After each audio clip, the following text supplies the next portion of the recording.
मोहम्मद फैज खान भाई, अभी पिछली बार हमें याद है, बहुत पुरानी घटना नहीं है, कि मुहर्रम के मौके पे दुर्गा पूजा को लेकर जब रोक लगाई गई तो हाई कोर्ट ने कहा कि यह सरासर तुष्टीकरण है। इसके अलावा भी कई मौके आए जब ममता बनर्जी की पॉलिसी को तुष्टीकरण की पॉलिसी के तौर पे देखा गया, चाहे मिड डे मील में अलग से मुस्लिम बच्चों के लिए अलग से खाने का इंतजाम करना, अलग से टेबल लगाना हो, चाहे बहुत सारे जो ऐसे मौके आए जब जय श्री राम के नारे पर बात बात पे भड़क गई, कई तरह के आरोप और कई तरह की बातें हुई। तो ममता बनर्जी की पॉलिटिक्स क्या रही है? ममता बनर्जी किस तरीके से एक खास समुदाय को खुश करने के लिए किस किस तरह के बयान देती रही हैं, कैसी कैसी पॉलिसीज लाती रही हैं, ये कोई पहली बार नहीं हो रहा है। बावजूद इसके आज जो तौसीफ खान कह रहे हैं, क्या आप इससे सहमति रखते हैं?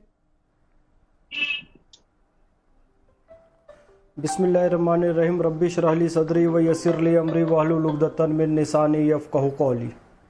देखिए रंजीत भैया, ममता बनर्जी की जो पॉलिसी है वो तथाकथित सेक्युलर दलों से अलग पॉलिसी नहीं है, और ये मुसलमानों के ख़िलाफ़ पॉलिसी है और हिंदुओं के ख़िलाफ़ पॉलिसी है और संविधान और इस देश के ख़िलाफ़ पॉलिसी है। इस्लाम कहता है, ए मुसलमानों अल्लाह से डरो, और ये ममता बनर्जी कहती है, ए मुसलमानों बीजेपी से डरो, मोदी से डरो, आरएसएस से डरो, हिंदुओं से डरो। ये मुसलमानों को खौफ बताकर उनका वोट लेना चाहती है, और खौफ भी किसका? अल्लाह का नहीं, मोदी का। तो ये मुसलमानों के एक तो ईमान में खलल पैदा कर रही है, और लोगों के मन में खौफ पैदा करके उन्हें डरा कर, धमका कर, लोभ और प्रलोभन देकर वोट लेना, ये संविधान के खिलाफ है, हमारे देश के कानून के खिलाफ है। ममता बनर्जी ये काम कर रही है। तुष्टीकरण करना किसी एक का वो गलत है। मुहर्रम का त्यौहार मनाने की छूट दी जाएगी, किंतु रामनवमी का त्यौहार नहीं मनाने दिया जाएगा। दुर्गा पूजा में दंगे करवा दिए जाएंगे। जो इनको वोट नहीं देगा, चुन चुनकर उसके घरों को आग लगाया जाएगा। तो ये तो गैर कानूनी है ना, ये तो गैर संवैधानिक है ना। और ममता बनर्जी की यही पॉलिटिक्स रही है। आज ईद का दिन है, आने वाले समय में चुनाव का माहौल भी है। वही सियासत में ज़रूरी है, रवादारी समझता है, वो रोज़ा तो नहीं रखता पर अफ्तारी समझता है। तो ये रोज़ा भले ना रखे, ईद की नमाज भले ना पढ़ें, लेकिन टोपी लगाकर मुसलमानों के बीच ज़रूर जाते हैं, क्योंकि 5 साल मुसलमानों को इन्हें टोपी पहनाना होता है। वही काम ममता बनर्जी आगे बढ़ा रही हैं। और जिस तरीके से इन्होंने कहा है कि वो लोग आएंगे, स्पष्ट इशारा हिंदुओं की तरफ है, यानी कि ये हिंदू और मुसलमान का दंगा करवाना चाहती हैं। बिल्कुल। इस देश की उज्जवल परंपरा है। इस देश में होली, दिवाली, ईद सब मिलजुल कर मनाते हैं। ममता बनर्जी और तमाम तथाकथित सेक्युलर दल जो हैं वो ये नहीं चाहते हैं, इसलिए इस तरह का बयान दे रहे हैं। सवाल इनके भड़कावे में ना आए, बहकावे में और ना ये भी है, ये भी है फैज खान कि अगर इनको पता ही है कि वो आने वाले हैं, दंगा कराने वाले हैं, भड़काने वाले हैं, तो भाई जब आपको पता ही है कि वो लोग कौन हैं, जैसे कि तौसीफ खान कह रहे हैं, तो भाई आपके पास तो पूरा राजकाज है, आप तो वहां की सीएम है। फिर अगर उसके बावजूद भी दंगे हो ही जाएंगे तो फिर आपके होने और नहीं होने का क्या मतलब बनता है? ये भी सवाल है। सवाल और भी थे जो कि हमने लोगों से पूछे थे, और उसके हिसाब से देश का मूड मीटर घूम रहा है, तेजी से घूम रहा है, बहुत सारे वोट हमारे पास आ गए हैं। मैं पहले सवाल का रुझान जरा दिखाना चाहता हूं। पहला सवाल हमने आपसे पूछा था कि भाईचारे के त्योहार ईद पर दंगे की बात कर ममता क्या संदेश दे रही हैं? भाईचारे के त्योहार ईद पर दंगे की बात करके ममता क्या संदेश देना चाह रही है? इस सवाल के जवाब में आपने क्या कहा है? 26% लोग मानते हैं कि मुसलमानों को डराने की कोशिश हो रही है, 45.5% लोग मानते हैं कि तुष्टीकरण का कार्ड खेला जा रहा है, और करीब करीब 28.5% लोग मानते हैं कि ये हिंदुओं को बदनाम करने की साजिश है। तो ये है लोगों की राय। लोग क्या सोच रहे हैं इस सवाल के जवाब में? ये तौसीफ खान, आपको इस बात का अंदाजा लग गया होगा कि ममता बनर्जी के इस बयान को लोग कैसे देख रहे हैं। आप क्या कह रहे हैं वो अपनी जगह है, लेकिन लोगों की राय क्या है और लोग इसको कैसे समझ रहे हैं वो आपके सामने स्पष्ट है कि ये हिंदुओं को बदनाम करने की या तो साजिश है या मुसलमानों को डराने की कोशिश है। ज्यादातर लोग ऐसा मानते हैं। देखिए, जनता जनार्दन है। जनता जो है डेमोक्रेसी में मालिक है। जनता को सोचने का बिल्कुल हक है, और अपने सोच के बिना पे वो वोट देंगे, और जिसको भी वो वोट देंगे वही देश में शासन करेगा, इसमें तो कोई शक नहीं है। लेकिन जहां तक बात आती है आज ममता बनर्जी की दी गई हुई बयान पे, देखिए ममता बनर्जी राज्य की मुख्यमंत्री भी हैं और होम मिनिस्टर भी हैं।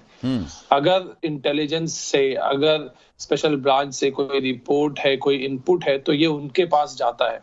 और अगर उन्हें कुछ ऐसा रिपोर्ट है कि फ्यूचर में कहीं दंगा करने की कॉन्स्पिरेसी है, क्योंकि देखिए ये आज उनका भाषण तो हाईलाइट हुआ, लेकिन बहुत सारे रिपोर्ट्स ऐसे आते हैं कहीं पे पुलिस ने किसी कॉन्स्पिरेसी को फॉइल कर लिया हो, कॉन्स्पिरेसी को खत्म कर दिया हो, तो वो जो है न्यूज में हाईलाइट नहीं होता।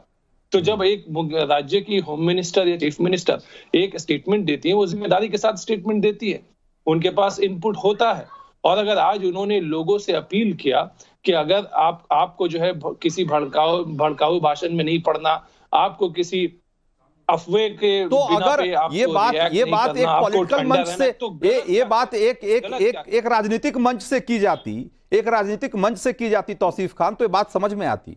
ये बात अगर एक मजहबी मंच से की जा रही है, एक धार्मिक मंच से की जा रही है, जहां पर एक खास समुदाय के लोग हैं और उनको कहा जा रहा है कि आपको ठंडा रखना है दिमाग, है ना, क्योंकि वो भड़काने वाले हैं, वो दंगा कराने वाले हैं, तो ये तो आरोप लगाना है ना। इसको ये थोड़ी कहेंगे आपकी अपील कर रहे हैं शांति के लिए, इसको तो सीधे सीधे कहेंगे कि आप भड़का रहे हैं या तो डरा रहे हैं, आरोप लगा रहे हैं दूसरे पक्ष पर। रंजीत जी देखिए, ममता बनर्जी का बंगाल की जनता के साथ में जो रिश्ता है, वो कोई एक ऐसा कोई राजनेता और उसके बाद में शासक और उनके जो है सब्जेक्ट्स, ऐसा कुछ नहीं है।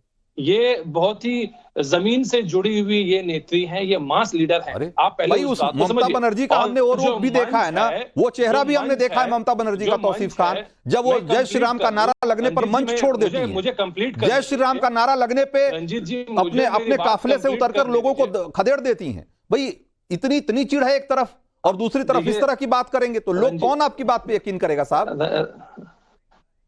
अगर आप मुझे अनइंटरप्टेड 1 मिनट भी नहीं देंगे तो आप सवाल पे सवाल पूछते जाइए, आप तो फिर मुझे जवाब देने नहीं दे रहे।